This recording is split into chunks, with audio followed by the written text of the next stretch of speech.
Então, pessoal, vamos começar? Pessoal, muitíssimo obrigado a todos que ajudaram na colaboração do evento, a PUC-RS, a USP. Agradecer imensamente o Felipe por ser o meu co-host e ajudar no roteiro, principalmente de última hora. Para quem não me conhece, pessoal, eu sou José Mayubi, eu sou graduando em Filosofia pela Federal de Pelotas.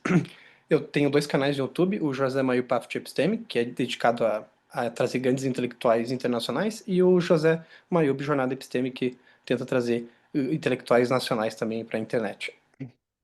E agora, com vocês, a palavra do Felipe. Oi, gente, prazer, eu sou o Felipe Olivério, é um prazer imenso estar aqui. Eu sou graduando em História pela USP e atualmente eu conduzo uma pesquisa em história intelectual, dentro da história moderna, então é um prazer em especial estar aqui hoje. Bom, pessoal, como eu já mencionei, né, a PUC e a USP colaboraram com esse evento. Eu gostaria de agradecer especialmente o meu amigo o João, que fez a ponte com a PUC, e o Daniel, que ajudou a USP, o departamento da USP também a entrar nessa parceria. Bom, legal. E hoje a gente tem o imenso prazer, como vocês já devem ter visto, de entrevistar o professor, historiador, pesquisador e escritor Quentin Skinner. Bom, pessoal, é meio estranho eu apresentar o Quentin Skinner, né? Mas vamos lá, né? O professor Quentin Skinner, ele é membro da Academia Britânica. Atualmente, ele é professor emérito de Humanidades da Queen Mary University of London, onde é membro desde 2008. Foi professor régio de História de Cambridge University até 2008, onde esteve desde 1959. Lá em Cambridge, ele completou o seu BI em 1962 e o seu MA em 1965. Além disso, ele também passou pelo Institute for Advanced Study em Princeton e pela Austrian National University e pelo Collège de France e pela Universidade de Harvard, entre outras instituições. Bom, desde a década de 1960, o Skinner publicou diversos livros, coletâneas, artigos em revistas, e com pelo menos 7 de seus livros já foram traduzidos para o português. Ele também é muito conhecido dentro da história intelectual, especialmente dentro do estudo de história moderna, por conta como a figura principal da metodologia que ficou conhecida como a Escola de Cambridge, ou contextualismo linguístico. E é bom a gente pontuar que esse evento aqui em específico, ele diz respeito ao recente lançamento do Skinner, o livro Liberty as Independence, publicado pela Cambridge University Press, agora no início desse ano de 2025. Bom, pessoal, de modo conciso, assim, como é que vai funcionar? Eu e o Felipe, a gente elaborou em umas 11 questões para o professor Skinner. No final, se a durabilidade é de 1 hora e meia. Se no final sobrar espaço, teremos duas questões para o público geral. Caso não, a gente o Felipe vai informar vocês como é que vai funcionar lá no final da entrevista. Mas podem ir elaborando as questões ao longo disso. Professor Quentin Skinner, it's an honor having you here. Well, thank you very much, Jose and Felipe. It is an honor and pleasure to be with you all today, and I'm most grateful to you for organizing this event. And special thanks to all of you for allowing me to speak in my own language. This is a privilege that Anglophones, above all, must never take for granted. So thank you all, grazie a tutti, thank you all very much. Thank you, Professor G. Yeah. Thank Obrigado. you, Thank you, Professor. I echo José's words here. And I also like to reaffirm what a pleasure it is to have you here with us. So let's go directly to our first question. Thank you. Okay. Professor Quentin Skinner, what intellectual currents and historical consciences completed you to delve into the evolution of Western political thought? Sorry. Well, the intellectual currents by which I was most influenced when I first started graduate work, that was in 1962, this was very local, and not just local to the United Kingdom, but local to the University of Cambridge, where, as you say, I just finished my studies. There were two major figures there studying political theory and intellectual history, Peter Laslett and John Pocock, who had just left the university to go back to New Zealand, but they had both at that time published what became classic monographs on Anglophone political theory in the early modern period. In 1957, John Pocock had published his book, The Ancient Constitution, in which he showed how, or this is how I read it, he showed us how the writing of history could be a form of political theory. And that was an insight that greatly influenced my own earliest research. And then in 1960, Peter Laslett published his edition, a critical edition of John Locke's two treatises on government, which is of course a classic text in Anglophone political theory. Now, Laslett managed to unearth the exact political circumstances that prompted Locke to write. And so he showed us a great deal more about that text than had ever been understood since Locke's contemporaries. And what both those works enabled me to see was that the then prevailing way of writing in the Anglophone style about political philosophy was far too narrow and I think probably misguided. We were told, I was told as a student, that the way to proceed was to select one of the major Anglophone texts, I mean Hobbes, Locke, Bentham, Mill, so on, and see if that had anything to contribute to our contemporary discussions of the fundamental questions. I mean, freedom, rights, sovereignty, political obligation, and so on. Now, it was Pocock's work and Laslett's work that persuaded me that if it's worth trying to understand, shall we say, a philosopher like Thomas Hobbes or John Locke, what you have to try to do is to place them in their own historical setting, and hence to see what motivated them to write as they did. So in a word, I agreed that the study of political philosophy needed to be, as Laslett would have said, or indeed Pocock, completely historicized. And I immediately began to write in that idiom. So there's my thought.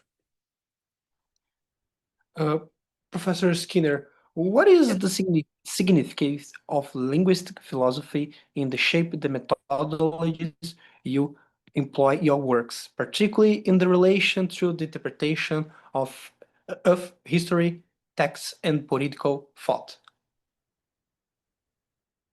Well, there were two philosophers by whom I was deeply influenced when I was first starting out, both philosophers of language, and one was Wittgenstein, and the other was J.L. Austin. I was most of all influenced as a young scholar by Wittgenstein. I think we all were in Cambridge. He'd been the great Cambridge philosopher of that generation. And in his philosophical investigations, Wittgenstein says, towards the end, words are also deeds. So that what we have to understand is that language is a form of social action. And he adds in the same paragraph that it might be a matter of great complexity to understand what specific action is being performed. And the general claim I took away from that famous passage was that if you want to understand anything that has been said, what you have to recover is what the speaker or writer was doing. Think of it as action. What were they doing in saying what they said? Actually, Wittgenstein makes that point at the very beginning of the investigations. He says, what you have to understand is the Sprachspielen in play. Now, that word Sprachspielen was mistranslated in the English version of the philosophical investigations as language games. But as Austin noticed, Sprachspielen, we ought to speak of speech performances. That's to say, what is being enacted here? What is the writer doing? And Austin, picking up from this point, and as far as I can see, by the way, Austin is just echoing Wittgenstein. He says you must focus on speech acts to recognize that to grasp the use of a concept involves understanding what it is for, what can be done with it. And that requires you to understand not just the meaning of the terms that are used to express the concept, but also the specific context of their use. And it is only from understanding that context of use that you can identify the speech performances.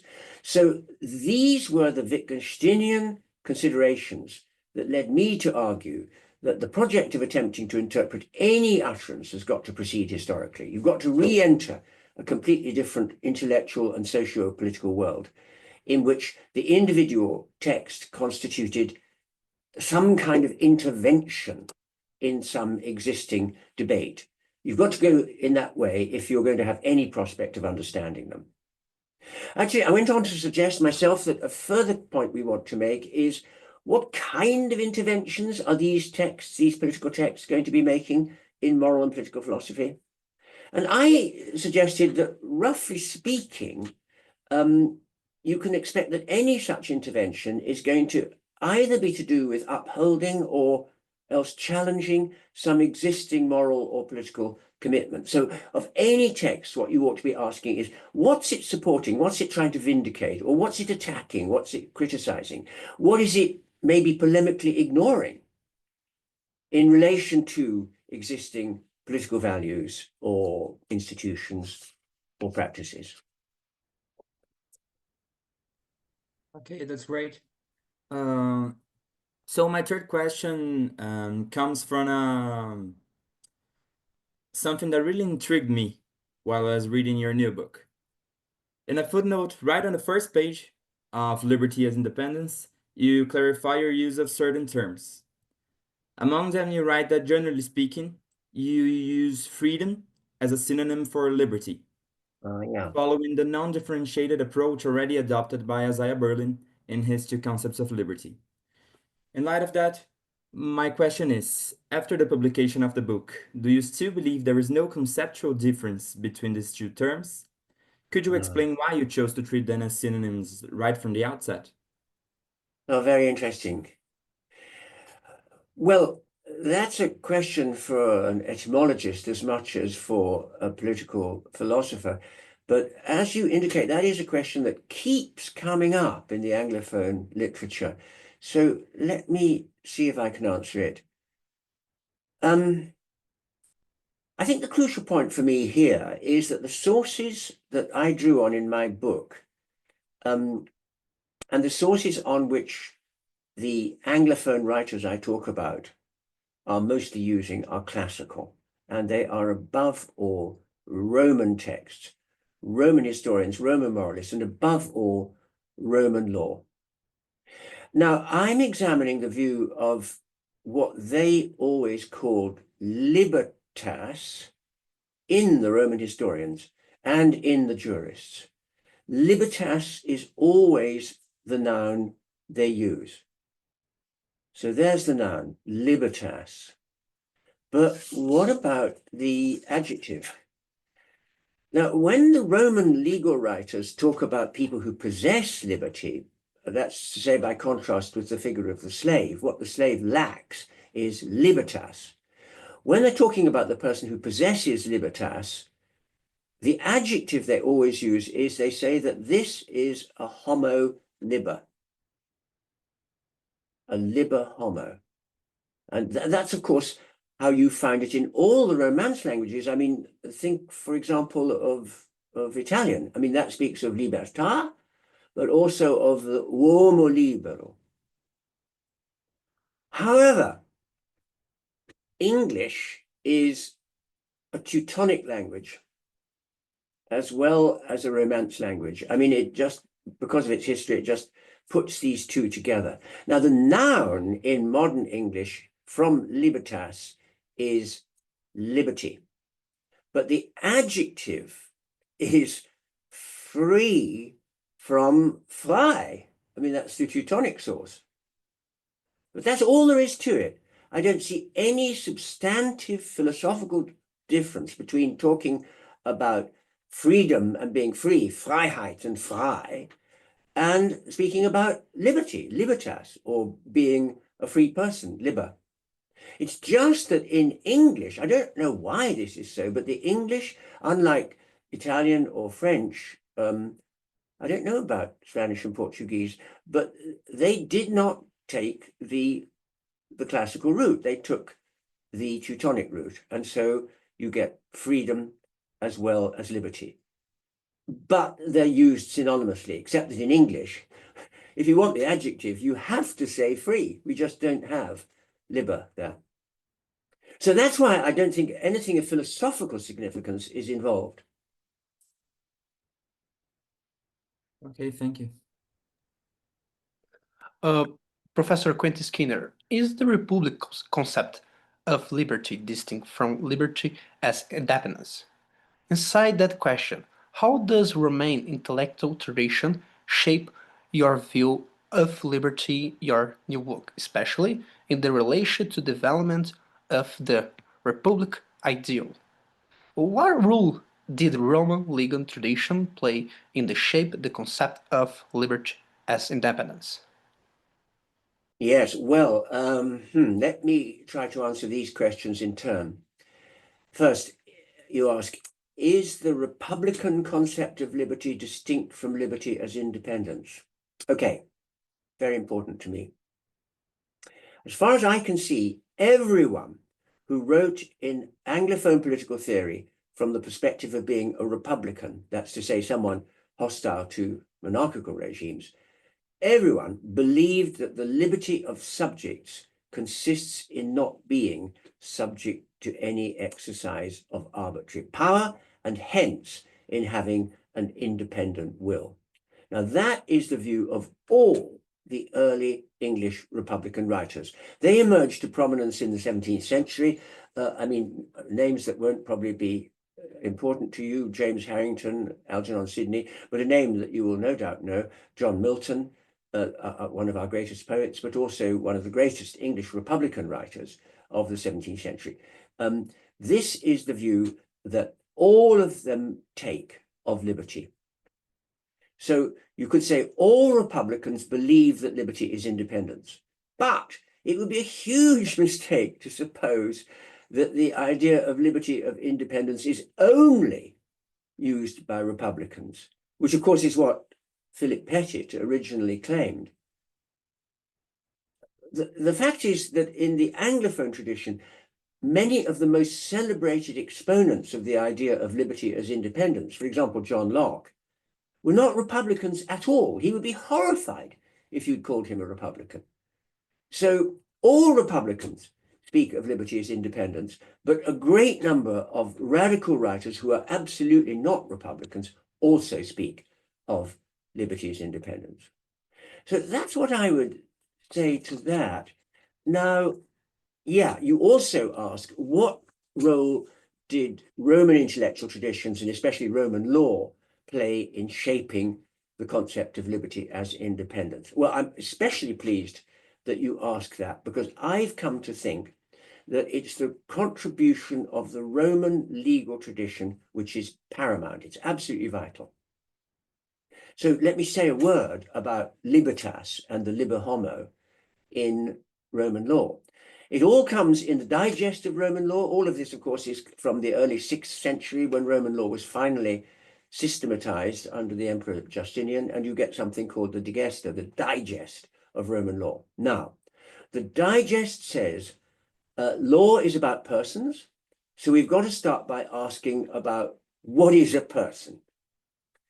And here the jurist immediately invoked, Gaius, says, actually, he says something rather amazing. He says, almost all persons are either men or women, but there are intermediate cases. I mean, that's quite amazing, really, isn't it? Because that's still kind of contested in our society. But anyway, most people are either men or women, and all men and women are either free or else they are slaves. Okay, you can be liber or you can be a servus. You can have libertas or servitudo. So what does it mean to be a slave? Florentinus is then cited. Slavery, he says, is a feature of the jus gentium, by which everyone is. This is contrary to nature, but it's part of the jus gentium, contrary to jus naturale, but part of jus gentium, that someone is subjected to the power of somebody else. Subjectus. However, and now another jurist is cited here, the converse does not hold. That's to say, you could be subject to the power of somebody else without being a slave. For example, children are subject to their parents, but they're not slaves. People in need of wardship are subject to the discretion of their ward, but they're not slaves. So we're being warned, notice this, that being subject to arbitrary power can't be the definition of slavery. Although, of course, that is the definition that you find the Roman moralists and the historians using. Cicero and Livy use it, for example, but the lawyers refuse it. So the lawyers are left asking, well, if being subject to arbitrary power can't be the definition of a slave, what is the definition of a slave? And then this is a vital moment, but it's very obvious. They say, well, what it means to be a slave is that you are owned by someone. You're somebody's property. Now, I just want to add one thing to this because it's very important historically. It happens that when Roman law was taken over into the Anglophone tradition, which it was at a very early stage in the 13th century, in an immense compilation of the English laws, De Legibus Angliae, that section that I've been talking about now from the digest was missed out. So for most English writers on the liberty of subjects, they take it that what defines slavery is subjection to arbitrary power. And that remained the usual definition of Anglophone political writers throughout the era of the Enlightenment, right up to the time in the late 18th century when abolitionism became a very important movement, the abolition of slavery as an institution and, of course, as a trade. Because then what they started to say was, well, actually what's crucial about slaves is they may be subject to someone's power, but the crucial point is that they're just chattels, they're just property, somebody owns them. So I think that's what I want to say about Roman law, that it's absolutely pivotal to the whole discussion. Great answer, Professor Skinner. Professor Skinner, what was the impact of the American and the French revolutions on both Western political thought and the concept of liberty as independence? Why did these revolutions pave the way from a shift from liberty as independence to liberty as absence of constraint? Very good. Okay, well, historically, this is an absolutely vital question. I would say the revolution in the British colonies in North America, and this is what I argue in my book, was probably the most important cause of the shift away from thinking of liberty as independence, independence of subjection, and towards thinking of liberty simply as absence of restraint, coercive restraint or physical restraint. And I would want to say you can pinpoint this quite exactly. And the year would be 1764. That was the year after the end of the first great international war waged on both sides of the Atlantic, the 7 Years' War, so-called. That was brought to a close in 1763. But the cost of waging a war on two continents had meant that the British national debt had grown enormously, so much so that in 1764, the new government has to think of new ways of raising funds. And the British Parliament decided, and this was the first time they'd ever done this, that they would impose direct taxation on the American colonies. Now that produced an extremely hostile response immediately from the earliest American revolutionary writers, James Otis, who was a Boston lawyer, Stephen Hopkins, who was the governor of one of the colonies, it was Rhode Island, and John Dickinson, a lawyer from Philadelphia. They all basically make the same case. And this is what they're all saying. Taxation in Britain is never, ever imposed without consent of Parliament. Never has been. And the reason is that if it's imposed by mere command, the resulting law confronts the citizens simply as an exercise of arbitrary power. No one's consent has been asked for it. But they then want to say, to be subject to arbitrary power is what it means to be a slave. It means that you've been deprived of your liberty.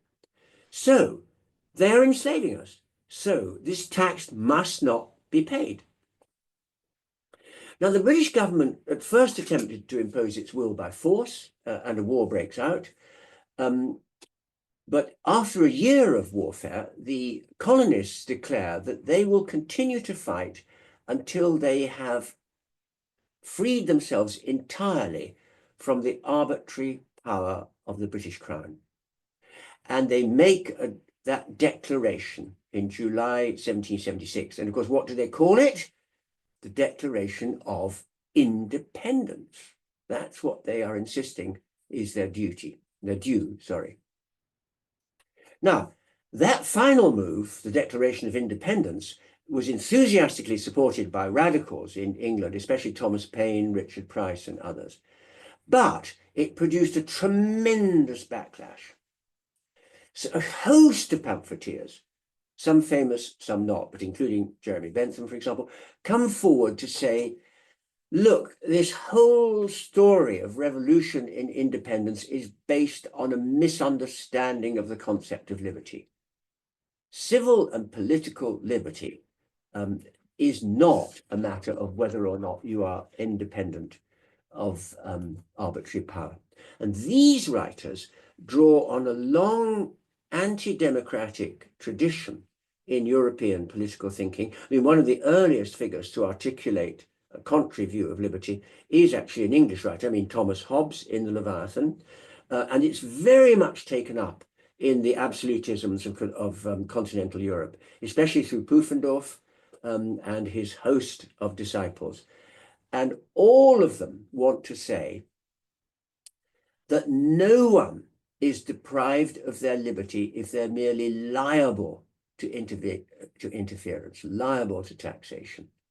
And although it's true that actual interference takes away liberty, that will sometimes be indispensable in a crisis, and it is for the government to decide. So what you find is there's a kind of absolutist reaction, which includes the dismissal of the claim that the American Declaration of Independence is a declaration of anything to do with liberty, because liberty is only not being stopped from doing something. Well, there's nothing, when the English are not stopping them from doing anything, they're simply legislating, and they have a sovereign right to do so. So there is how, among British writers, the idea of liberty as independence suddenly came under tremendous pressure. Now, to answer your question about the French Revolution, I can do so very briefly, because 10 years later, of course, revolution breaks out in 1789 in France, also as an attack on the alleged despotism of the monarchy, and thus an attack on absolute monarchical power in the name of the freedom of the French people. But in England, of course, they panicked, because they saw revolution as coming to England, and above all, what they wanted to do in the face of the French Revolution, think of Edmund Burke and all the conservative writers who followed him, was to denounce the French Revolution. And it was usually denounced because it had completely misunderstood the concept of political liberty. Political liberty is not being independent of arbitrary power. Political liberty is not being restrained. So it happens very suddenly, very dramatically, and it's the revolutions that do it. Professor Skinner, I have a classical question about the concept of liberty and Welby fall into the relationship between liberty and power. What is the relationship between liberty and power, especially regarding the transition from the ancient world to the modern one? Oh, well, thank you. Yes, no, I understand. Okay.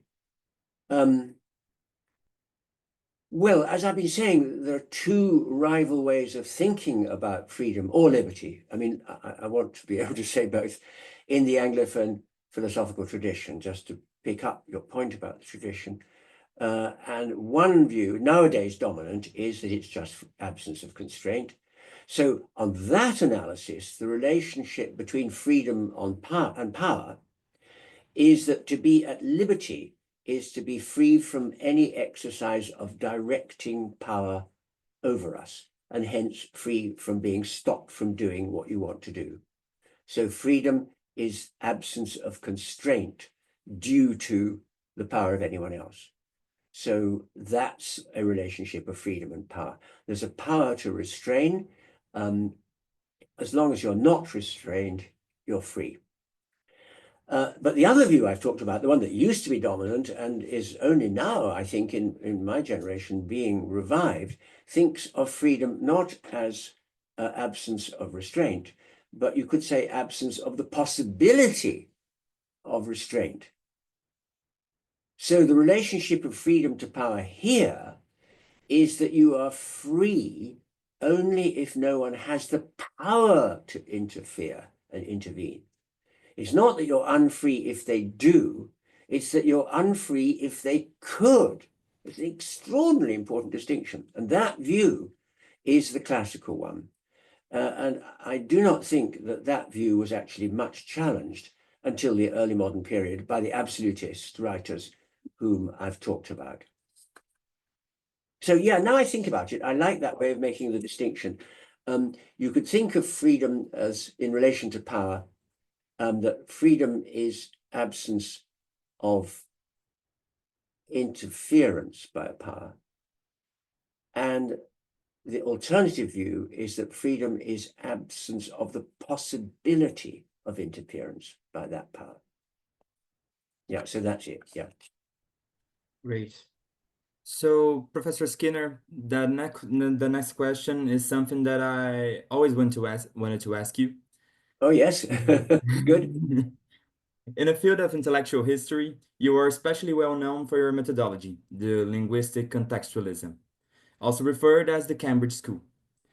In 1969, you published the article Meaning and Understanding in the History of Ideas, which was later revised and republished in 2002 in your volume 1 of your book, Visions of Politics. This article has been and continues to be one of the most widely read and discussed pieces within the field of contextualism. When applying this method to closely related themes, liberty as independence is inevitably compared to The Foundations of Modern Political Thought, published in 2 volumes in 1978, and also to Liberty Before Liberalism from 1998. Given this context, my question is a request for self-assessment. How do you view the changes in your method over these past 50 years? Do you believe there have been significant shifts or adaptations in the way you approach intellectual history since your 1978 book? Wow, well, there has been one major shift in my views about historical method since I published that essay, which you kind of refer to, Meaning and Understanding, in 1969. Much the most cited of any essay I've ever published, although I strongly regret some of what I say there. Now, in that essay, I was opposing the view that the history of political theory should be studied simply as a body of classic texts which were thought to contain sort of timeless wisdom from which we can all hope to benefit by studying them. I wanted to insist on the pastness of the past and not to pretend that the classic texts can provide answers to contemporary problems. I was insistent on the very obvious point that they're not answering our problems, they're answering their own problems, and we'd better try to answer our problems. Now, I remember that's exactly what I said, but I now feel that that separated past from present far too much. And for a long time, by contrast, I've become quite long ago especially interested in what you might describe as paths not taken in the history of moral and political philosophy. And I've tried to show that although some views about concepts that are still central to our moral and political understanding have been indeed revised or indeed abandoned, that is true of many, we ought not to assume that the path that was not taken would indeed have been the wrong path. Maybe it was we who were wrong. Maybe the past contains more fruitful answers to some present questions than we're inclined to believe. So I'm not looking at continuity, I'm looking at what might be important for us in discontinuity. So let me give some examples just to clarify. I've discussed that possibility in relation to the abandonment of an historicized understanding of fundamental rights in favor of what we do nowadays, which is we talk about human rights. Now, was this change from talking about fundamental rights of particular societies where the rights are the product of time and experience, is that view of how to think about rights inferior to the view that we can simply say we all have human rights, that's to say obligations that everybody can say they have over everybody else, and everyone has a duty to follow them? So I actually think that the concept of human rights needs to be re-examined, and that the other traditions should be reconsidered. I mean, the difficulty with our discussions of human rights is that it expands. I mean, you can't stop it expanding into a list of everything that would be nice. And these lists can begin to look ridiculous. I mean, for example, in the United Nations Declaration on Human Rights, it's a human right that everyone has 2 weeks of paid holiday in a year. Well, I mean, there are parts of the world in which it just makes no sense to talk like that. I mean, what's the point of saying it's a right? It's not ever going to be, under circumstances that we now have, fulfilled. So maybe we want to think of rights more particularly to particular social formations. I thought that's worth asking. I also talked about paths not taken in relation to the concept of the state. In current discussions in political philosophy, as you all know, the state is just taken to be the name of an apparatus of power. And some states have more power and some states have less, but what distinguishes a state is what power it has, sort of Weberian understanding. I think there would be much benefit in reviving the original view of the state, which is that it's the name of a person. It's a distinct person. It's a fictive person. It's got to be represented, but it is a person. And think about the implications of state personhood. Now, again, in my present book, I've tried to do this again, and I've talked about paths not taken in relation to the concept of liberty. The path we didn't take was that liberty is independence. We took the path that says liberty is just absence of restraint. Is that a moral and a political improvement? The whole point of my book is to say no, it's not. The path not taken is the path we should take. So there is a very radical reconsideration on my part of potential relations of the history of moral and political philosophy to contemporary moral and political philosophy. Yeah, great answer. That's something I really wanted to Well, thank you, Felipe. Yeah. So the next question has been written by the USP professor of early modern history, Daniel Gomes de Carvalho, who's my mentor and who is a specialist in Thomas Paine. So I'll be doing it since he wasn't able to attend here today. In the afterword to the classic The Machiavellian Moment from 1975, written by your recently deceased colleague John Pocock, he writes that Thomas Paine was not truly a Republican, but rather someone who simply hated monarchy. In your new book, you present Paine as a central figure in the late defense of the liberty as independence. How do you see the relationship between Paine and Republican thought, especially when comparing your new work with Pocock's approach? Well, that's a really important question. And I'm sorry that Professor Gomes can't be here, because I'm very glad to be asked about John Pocock and his approach to the study of Republican thought, especially as John Pocock was a great mentor to me and a great friend. And his Machiavellian Moment is, as you know, in Anglophone literature, it is now a classic work. Well, now, John Pocock, as you say, saw Paine basically as a hater of monarchy. And that seems to me absolutely right. That is what really motivated Paine, his hatred for hereditary institutions of all kinds, because they were anti-democratic. his insistence that all power should be with the people. So there can't be any power in a monarchy because it's opposed to the power of the people. So yes, I think John is basically absolutely right that Paine is fundamentally a hater of monarchy, at least in his original treatise Common Sense, 1776, which is what John Pocock is talking about. It isn't quite so clear later, but anyway, he's definitely right about that text, where the whole of Paine's point is to support the American colonists by denouncing what he sees as the tyranny of the British king, George III. However, as the question says, John Pocock did not think of Paine as a Republican. And that, if I may say so about so great a historian as John Pocock, that seems to me a big mistake. If you turn to Paine's Rights of Man, which I don't think John did, you find a ringing affirmation of the claim endorsed by all Republican writers that liberty must be understood as self-rule, independent of any other power. So liberty as independence is a fundamental tenet for Paine. So here's an interesting question, I think. Why did John Pocock insist that, as was rightly put, Paine was not truly a Republican? Now, I think the answer lies in John Pocock's understanding of what it means to uphold a Republican view of liberty.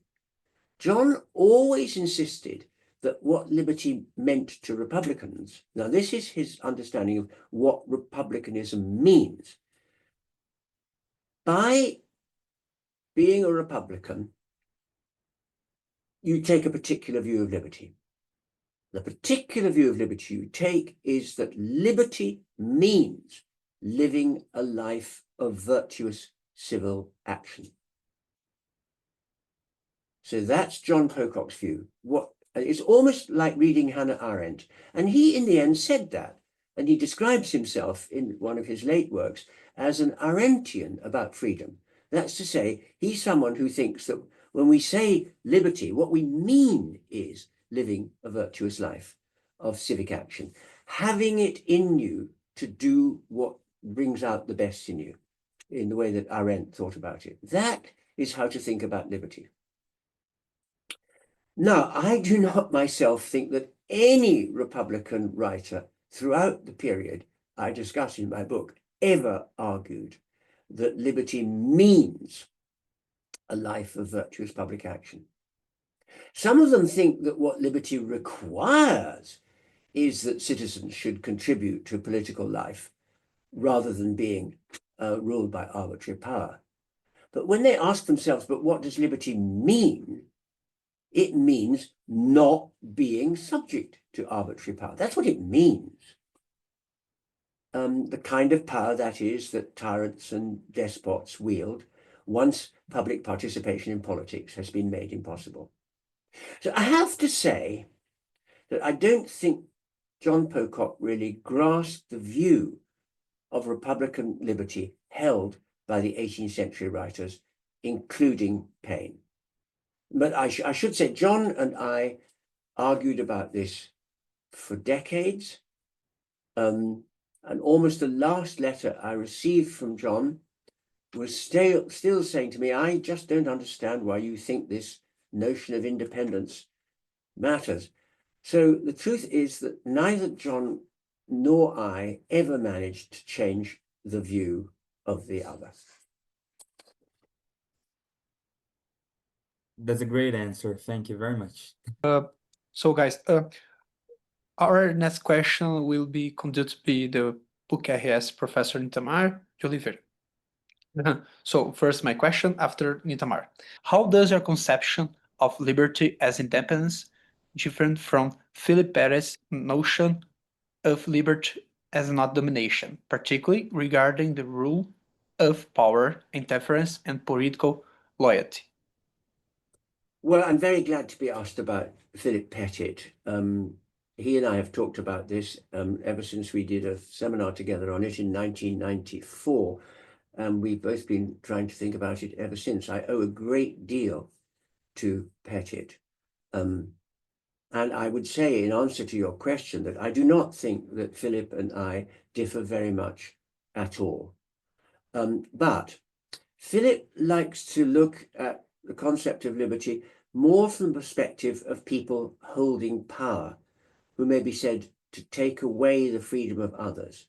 And so that's why he likes to talk about domination and non-domination. The question is there a dominating figure? If so, you're unfree. If there's no domination, that's what freedom is.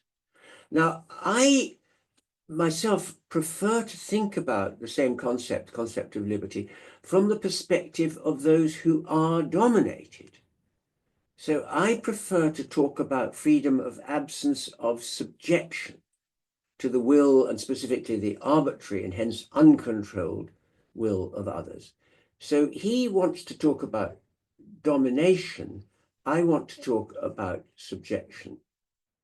Now, if you ask, well, why do I prefer to talk about liberty as non-subjection rather than non-domination? My answer is that that's how they talked.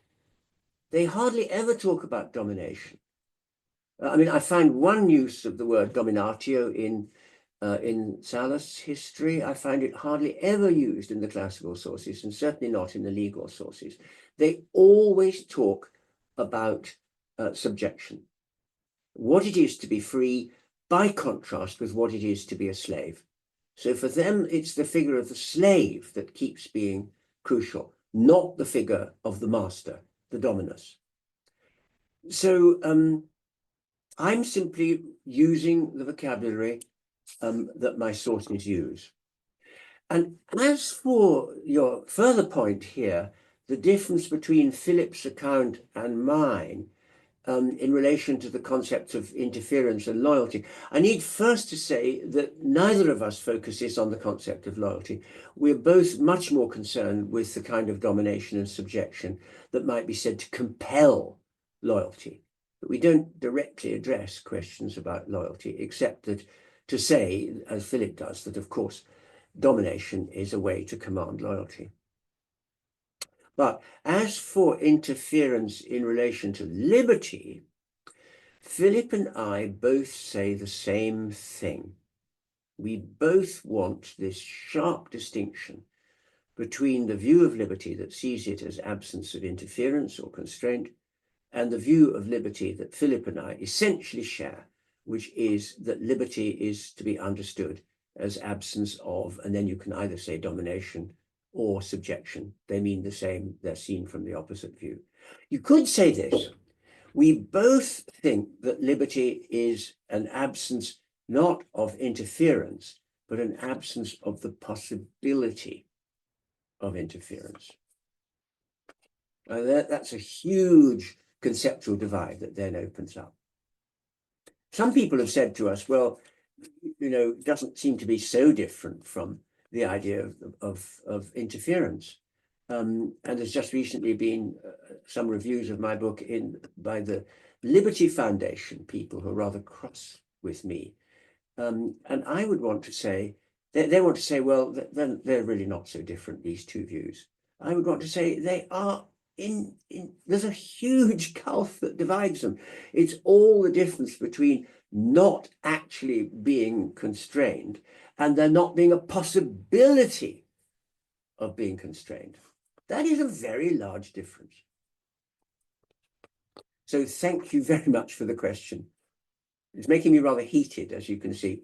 Thank you very much, Professor Skinner, once again, for your generous attention and availability, sharing your thoughts with us.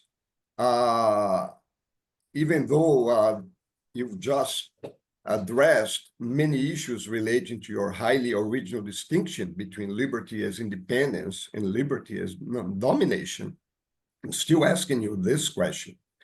In one of your major monographs, Liberty Before Liberalism, from 1999, you mention Philip Petit as, a quote, the most powerful advocate of the new Roman theory among contemporary political philosophers, unquote.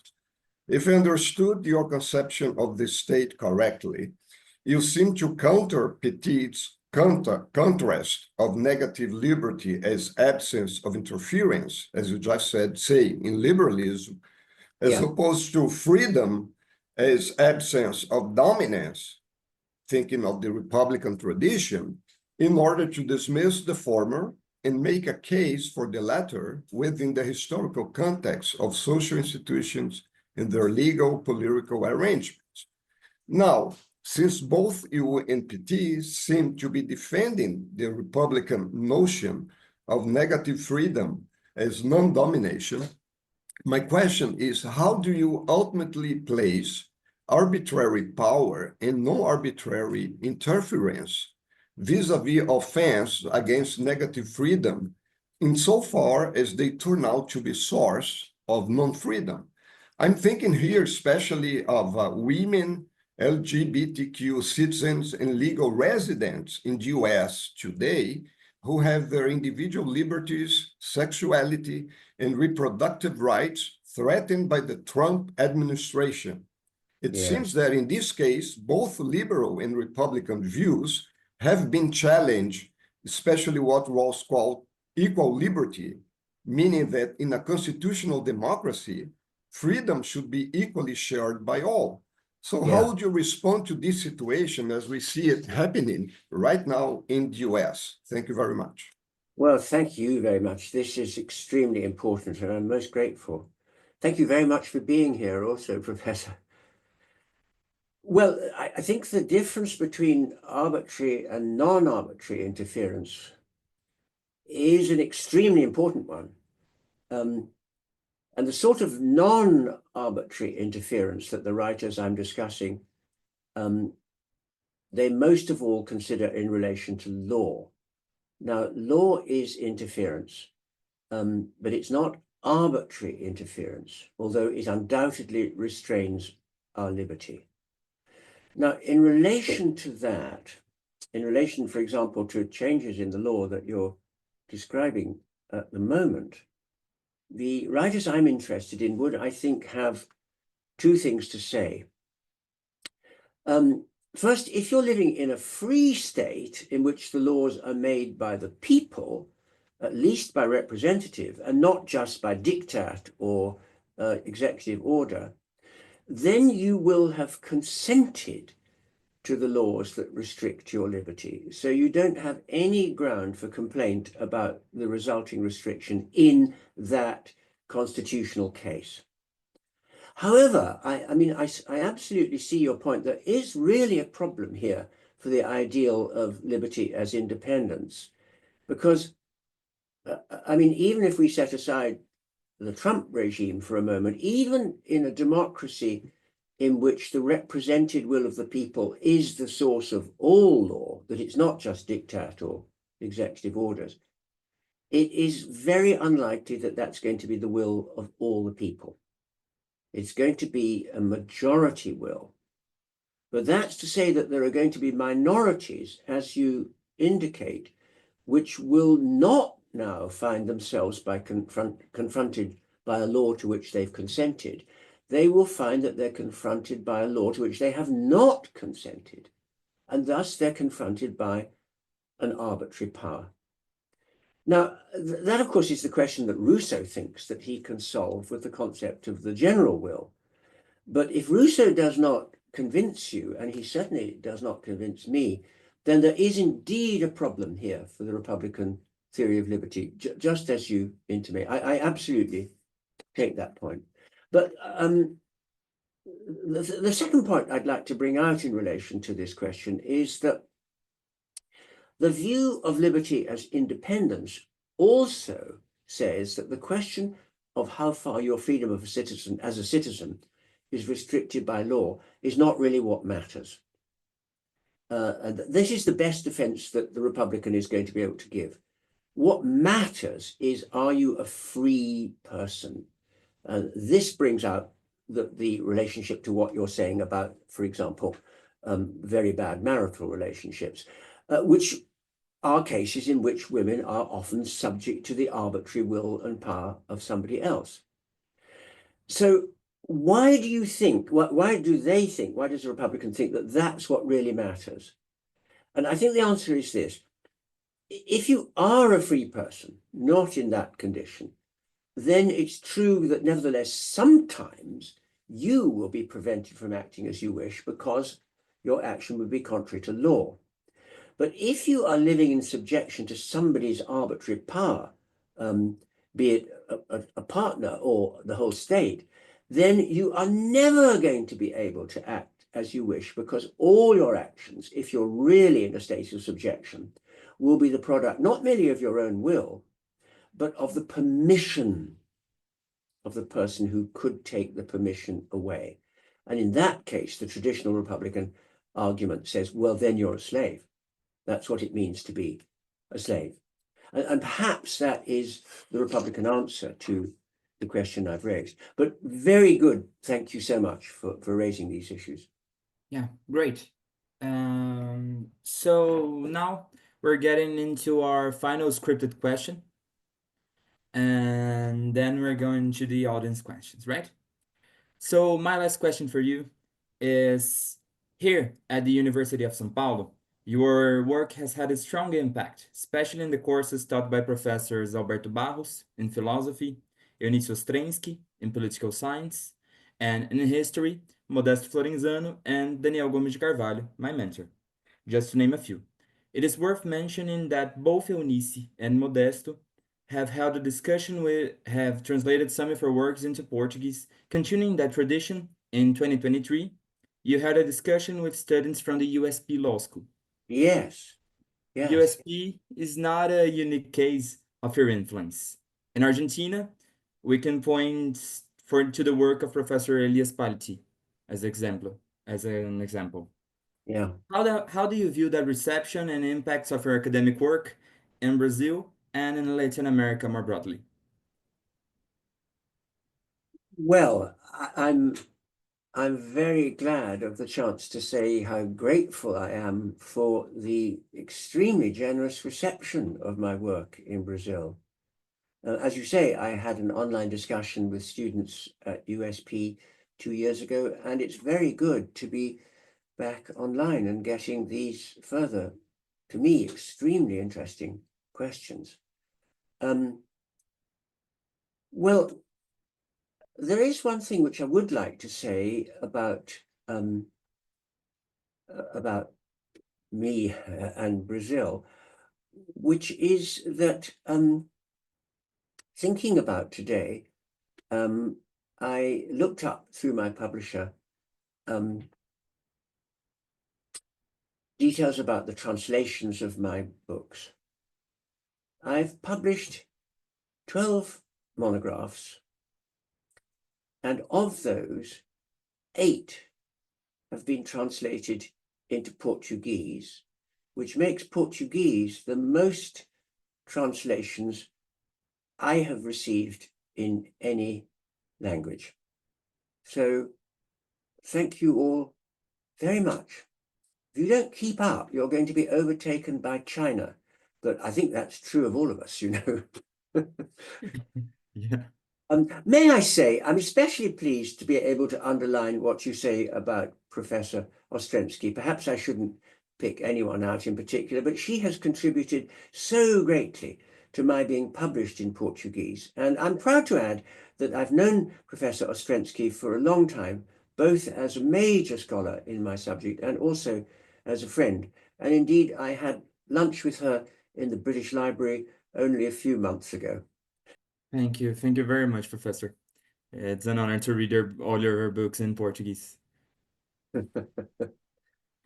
So now getting into our audience questions.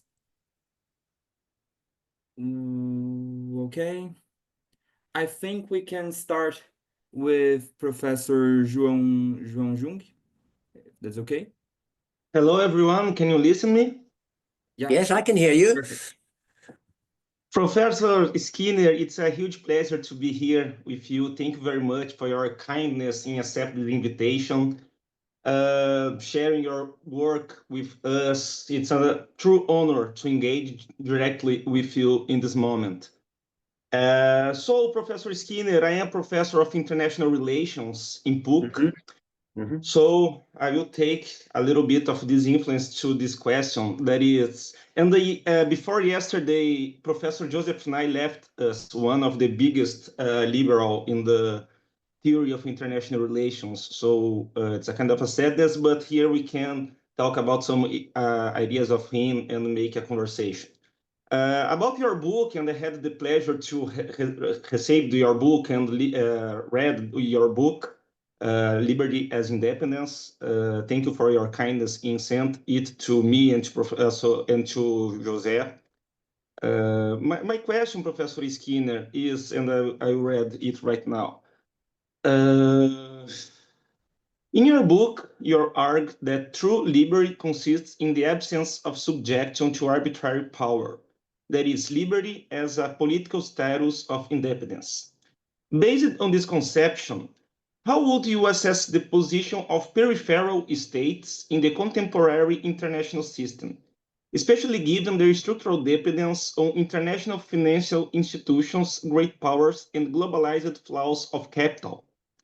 Would Yeah. it be reasonable to claim that such states, despite their formal sovereignty, are in fact unfree in the Republican sense you propose? Thank you very much, Professor Skinner.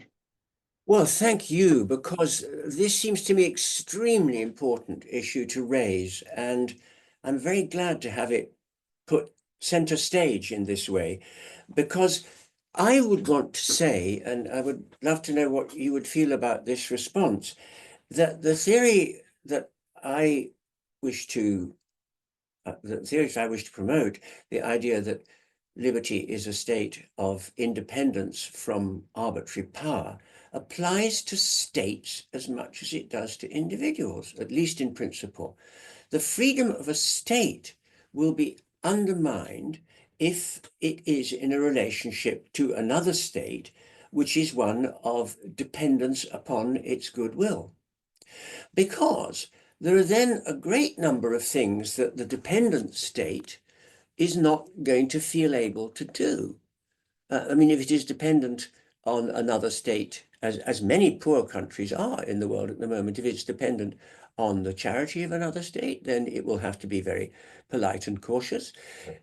If the other state is investing in it, it's going to have to be ready to give special priority to that state, to say, well, yes, you can come and have our minerals, but nobody else can. I mean, they're going to be put in a position where it's going to be very difficult not to give favors.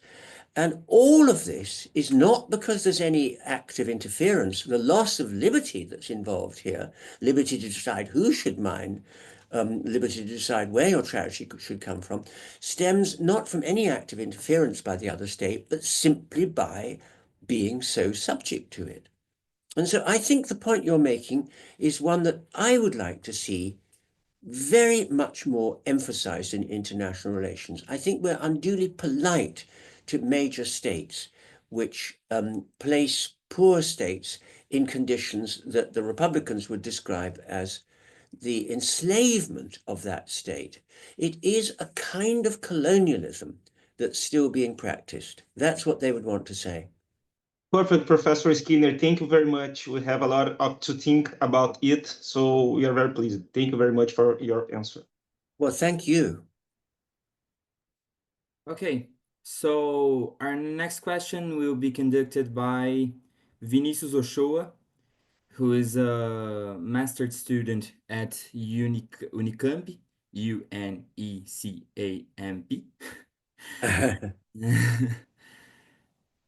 So, okay. It's a pleasure here to talk about your great influence in my work, in my formation, especially in my recent research about Charles Dickens and the terror in the French Revolution in an intellectual history perspective. My question to you, Professor, is that if you agree with the intellectual historian Antoine Lutzy in his book L'Héritage des Lumières, Ambivalências da Modernidade, traduzido em português, Lutzy, in that book, arguments that the old opposition between intellectual history and social history became obsolete, that this is no more distinction into these two fields. I wanted to hear about if you agree with Luthier and what you think about the difference between intellectual history and social history. Because in my university, in my field, there is some difficulty in look about the intellectual history and the contact with other fields of the history, cultural, social, political. Yeah, yes. So Very that's my good. question. Thank you. Thank you very much. Yes, thank you very much. Very interesting to me, because these boundaries are porous and they're very difficult to make very precise. I would say myself that to claim that the distinction between intellectual history and social history is an obsolete distinction, I see the point and I partly agree with it, but I think that's certainly an exaggeration, because there are questions that intellectual historians ask, which social historians do not ask. Usually these would be detailed questions about the exegesis of texts, which are much more philosophical enterprise. And on the other hand, there are questions that social historians ask, which intellectual historians tend not to ask, as, for example, the impact of economic change upon political theory. So I think it's a rather general answer that I'm giving you, but it's a very important question, especially to students who are starting out. And I always try to say to students at that stage, well, don't give yourself a label. Give yourself a topic, and then you will find out if the topic turns out to be, as I would want to say, wholly intellectual history. I mean, suppose you want to give an account of the exact context in which a text was written. That's not going to be primarily a work of social history, but some social history might enter into it.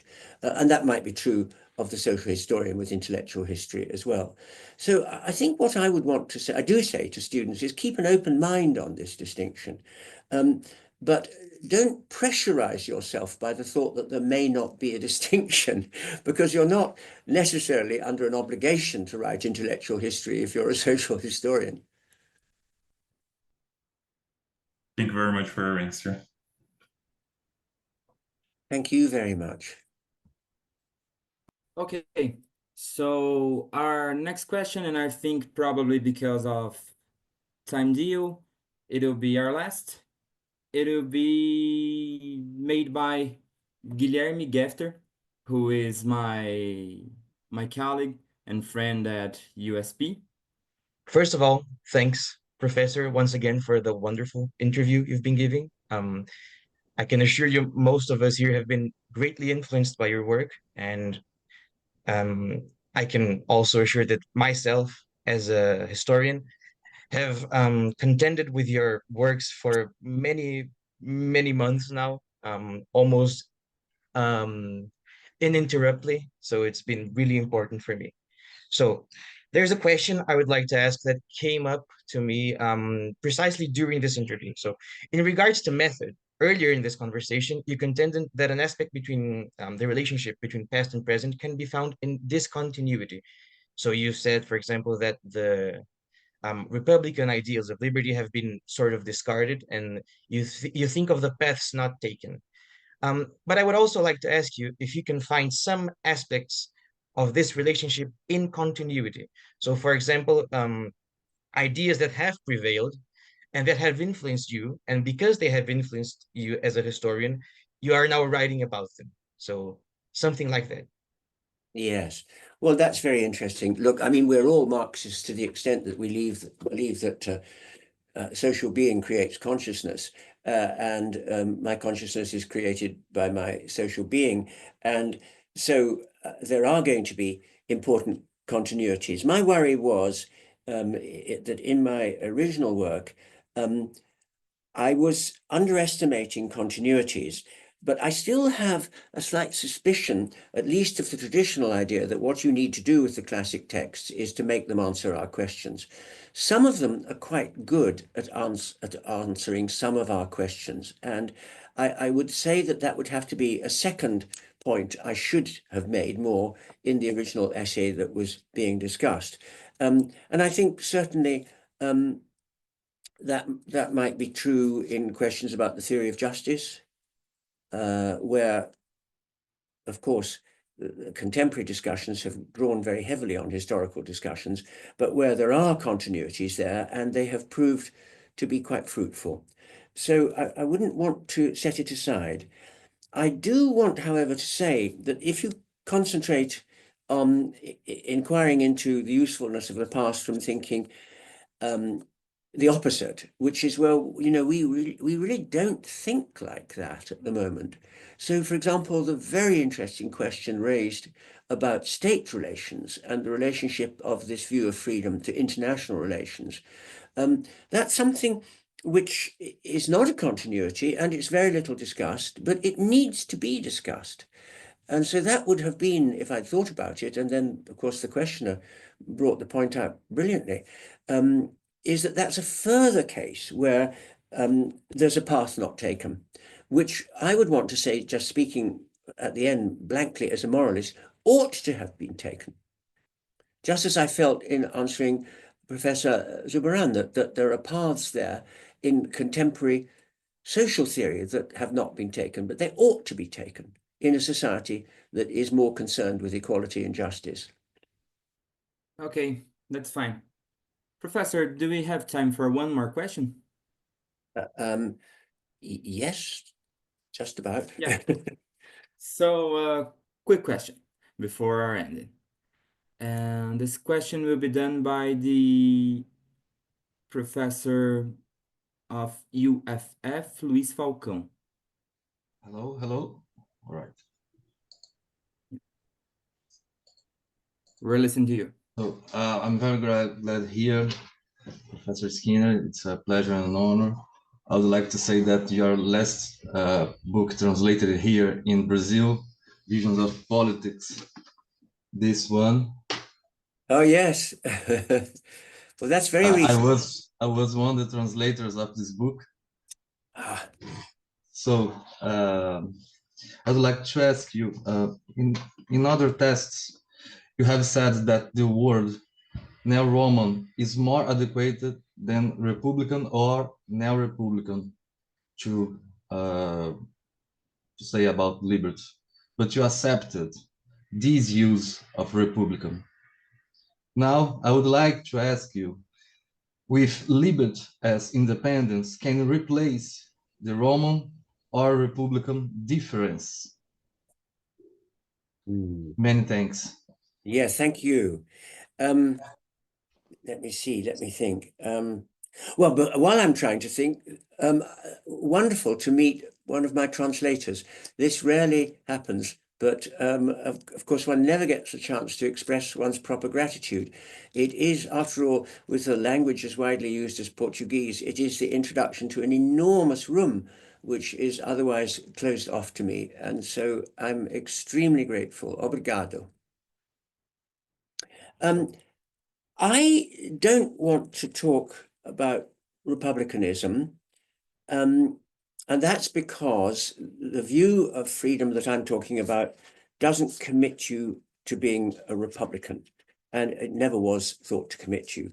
It does, however, commit you to having a certain view about government, and that would be that since anyone who hasn't consented to a law is confronted by an arbitrary power, and since that is an enslaving thing to happen to you, what the neo-Roman story requires of you is not a republic, but it certainly requires something like a democracy. It requires a form of government.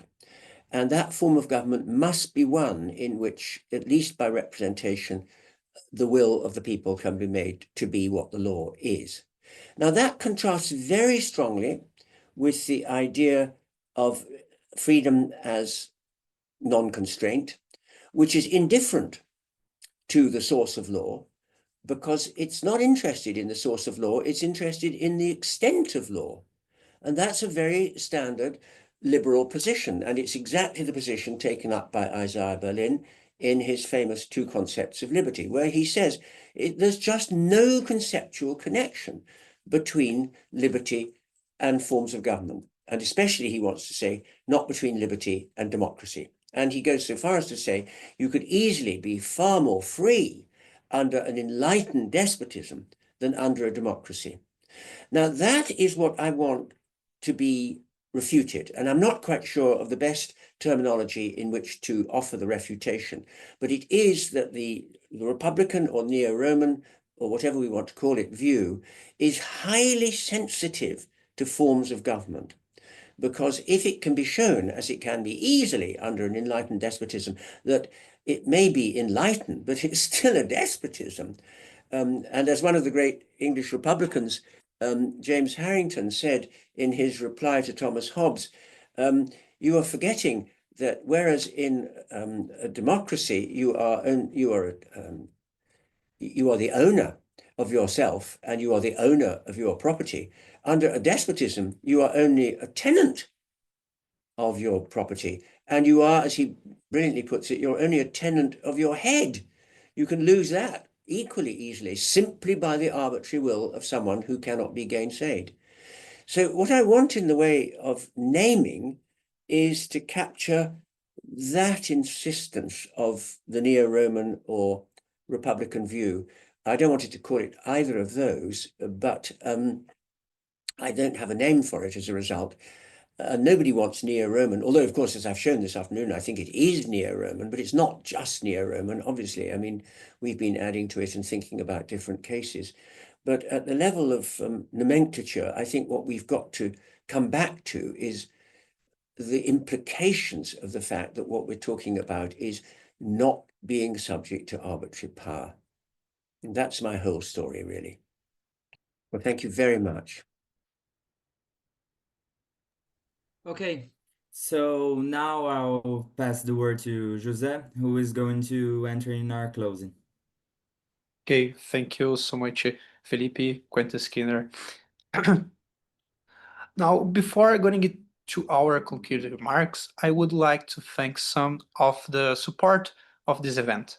Firstly, I would like to thank the Cambridge Universe Press for sending me beforehand that Skinner possibly magnus ops. I would like also to thank the PPG of History and Philosophy of PUC-RS, especially Nitamar and Elise and Renata.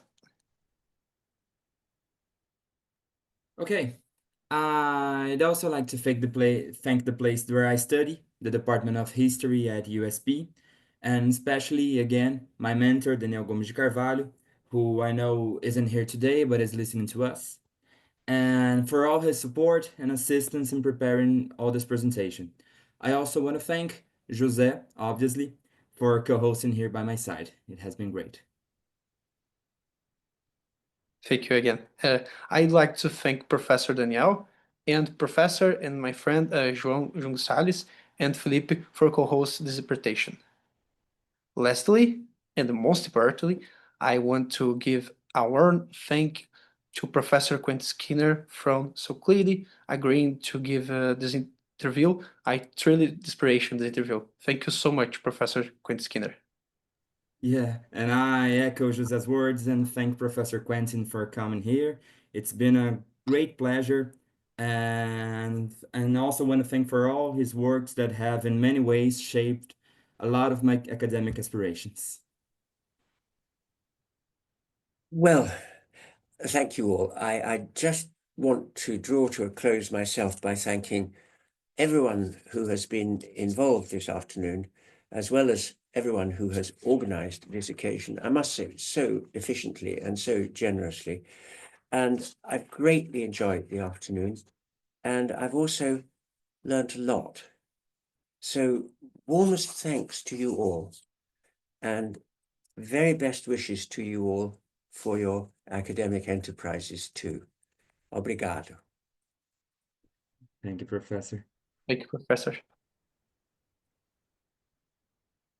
Bom, pessoal, agora em português, queria agradecer a todos que participaram, a USP, a PUC-RS e todas as universidades que estiveram aqui junto num momento bonito de compartilhar o conhecimento com um grande intelectual quanto Quentin Skinner.